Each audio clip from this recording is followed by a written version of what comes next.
ஆபீசர்லாம் check பண்ணிட்டு இருக்காங்கப்பா. நீங்களும் நமக்கு தெரிஞ்ச இடத்துல எல்லாம் விசாரிச்சு பார்த்துட்டு எனக்கு போன் பண்ணுங்க. நான் வச்சிடுறேன்ப்பா.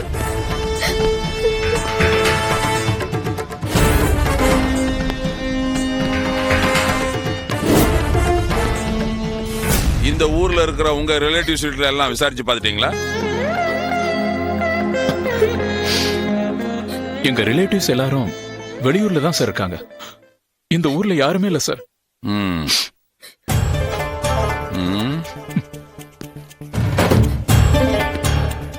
அவரு சாமி பூஜைன்னு ஆன்மீகத்துல ரொம்ப நம்பிக்கை உள்ள ஆளுங்கிறீங்க.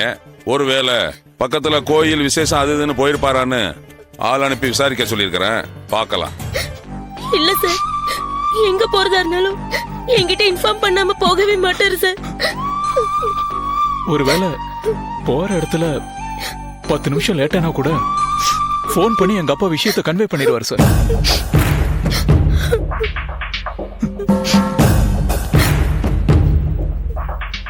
சொந்தக்காரங்களும் இல்லைங்கிறீங்க. அவரோட வாக்கிங் போற ஃப்ரெண்ட்ஸ்ல நெருக்கமானவங்க யார் வீட்டுக்காவது போயிருப்பாரோன்னு விசாரிச்சு பாக்குறேன். இல்ல சார், விசாரிச்சிட்டோம். அந்த பார்க்ல அவர் கூட வாக்கிங் போற ஃப்ரெண்ட்ஸ் எல்லாருமே லேட்டா தான் வந்திருக்காங்க சார். அப்பா எங்க போயிருக்காருங்கிற விஷயம் அவங்களுக்கு தெரியல.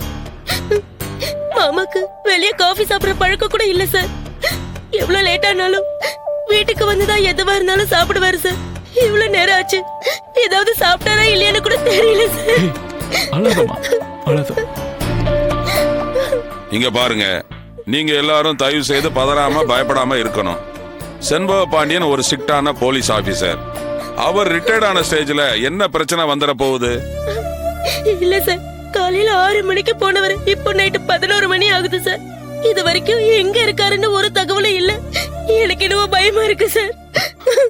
சார், பணத்துக்காக அங்கங்க ஆளுகளை எல்லாம் கடத்துறாங்கன்னு டிவில நியூஸ் பாக்குறோம். அந்த மாதிரி ஏதாவது எங்க அப்பாவுக்கு ஆயிருக்குமோன்னு கொஞ்சம் விசாரிச்சு பாருங்க சார். என்ன மிஸ்டர் பிரபா, வீட்டுல ஏற்கனவே உங்க ஒய்ஃப் பதறி போய் இருக்கிறாங்க. இந்த நேரத்துல போய் கிட்னாப் அது இதுன்னு புலம்புறீங்களே, நீங்க தானே அவங்களுக்கு தைரியம் சொல்லணும். அப்படியெல்லாம் தைரியமா இருக்க முடியல சார். மனசு பக்கு பக்குன்னு இருக்கு சார். மாமா பாக்கிறதுக்கு தான் கொஞ்சம் ஆரோக்கியமா இருக்க மாதிரி தெரிவாரு. ஆனா அவருக்கு சுகர் பிபின்னு ஏகப்பட்ட ப்ராப்ளம்ஸ் இருக்கு. அதனாலதான் நாங்க பயப்படுறோம் சார்.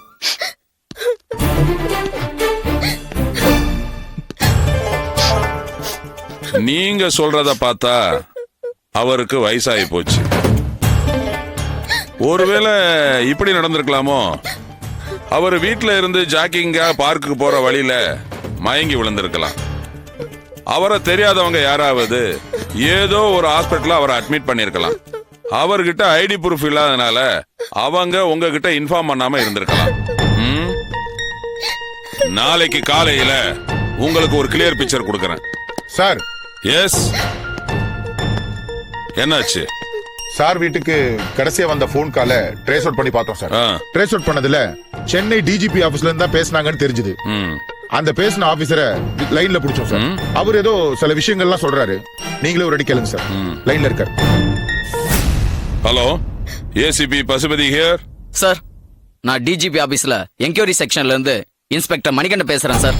எங்க ஆளுங்க உங்ககிட்ட விஷயம் சொல்லிருப்பாங்கன்னு நினைக்கிறேன். ஆமா சார், டிஐஜியை காணோம்னு சொன்னாங்க. ஆமா, சார காணோம். கடைசியா அவருக்கு நீங்க கொடுத்த இன்ஃபர்மேஷன் என்ன? சார், சாமி போதானந்தோ கொலை வழக்குல டிஐஜி செண்பக பாண்டியன்ட்ட கொஞ்சம் பேச வேண்டி இருக்கு. அவரோட பிரசன்ட் அட்ரஸ் கொஞ்சம் கிடைக்குமான்னு என்கிட்ட ஒரு லேடி கேட்டாங்க sir.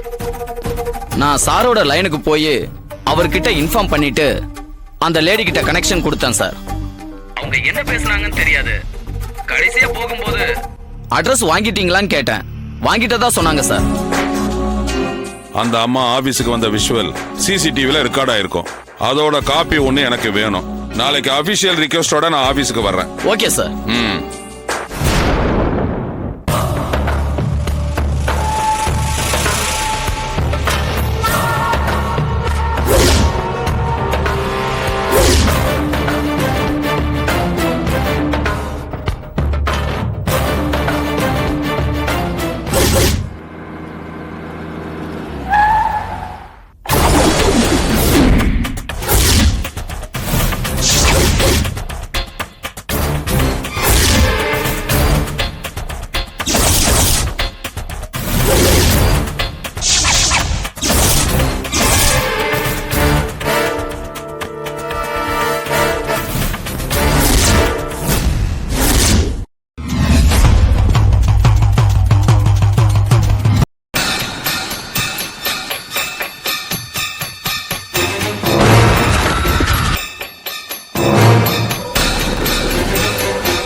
Coming soon, only on YouTube. Black Magic.